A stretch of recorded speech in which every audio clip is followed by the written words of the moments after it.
Hello viewers, আশা করি সবাই ভালো আছেন, সুস্থ আছেন। HP DeskJet ink advantage 3635 multifunctional printer driver download করব এবং ইনস্টল করব। একটা ব্রাউজারে যাব এবং ব্রাউজারে গিয়ে প্রিন্টারটির নাম পুরো লিখব এবং এখানে একটা লিঙ্ক আসবে উপরে, এই উপরের লিঙ্কটিতেই ক্লিক করব। তারপর এখানে দেখতে পাচ্ছেন অনেকগুলো ড্রাইভার, এখানে আমরা এইটাতে ক্লিক করব এবং এখান থেকে বেসিক এটাতে ক্লিক করব। তারপর আমরা ডাউনলোড করে নেব ড্রাইভারটি এখান থেকে। এখানে এই জায়গায় দেখতে পাচ্ছেন এখানে ডাউনলোড হচ্ছে।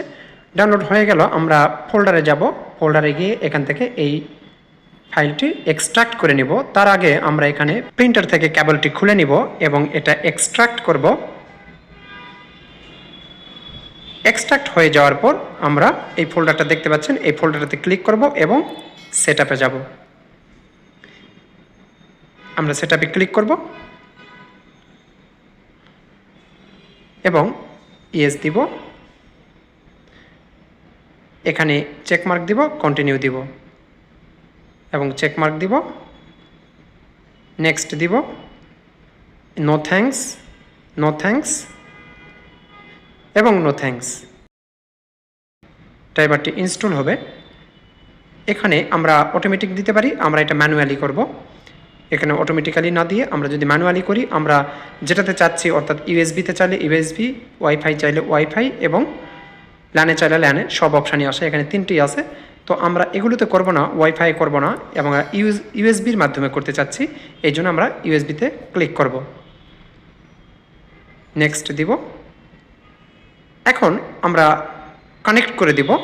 আর যদি কানেক্ট না করতে চাই, আমাদের কাছে যদি প্রিন্টারটি না থাকে, সেই ক্ষেত্রে আমরা চেকমার্ককে ক্লিক করে দিব। তো আমাদের কাছে প্রিন্টার আছে, আমরা ইউএসবির মাধ্যমে করব। ইউএসবিটি এখন লাগিয়ে নিব প্রিন্টারের সঙ্গে, যেটা খুলেছিলাম। এখন অটোমেটিক্যালি এটা কানেক্ট হবে। কানেক্ট হয়নি, তারপর আমরা আবার নেক্সট করব। এখান থেকে এটা দেখে ঘাবড়ানোর কিছু নেই, আবার নেক্সট করে দিব। নেক্সট করে দিলে অটোমেটিক্যালি কানেক্ট হয়ে যাবে।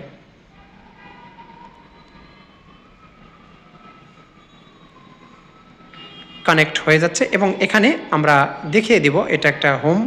এখানে এটা কেটে দিব, এটা চলে আসবে। এটা আসলে আমরা কেটে দেব এবং এখান থেকে হোমে ক্লিক করব এটা। তারপর আমরা পার্সোনাল ইউজের জন্য সেটা এখানে সিলেক্ট করে দিয়ে আমরা এখানে নেক্সট দিব। এখানে কিছুক্ষণ সময় অপেক্ষা করতে হবে, তারপর আমরা এখানে ক্লোজ দিয়ে দিব। ক্লোজ দিয়ে দিই। তো আমরা ইনস্টল শেষ। আমরা এখন এটা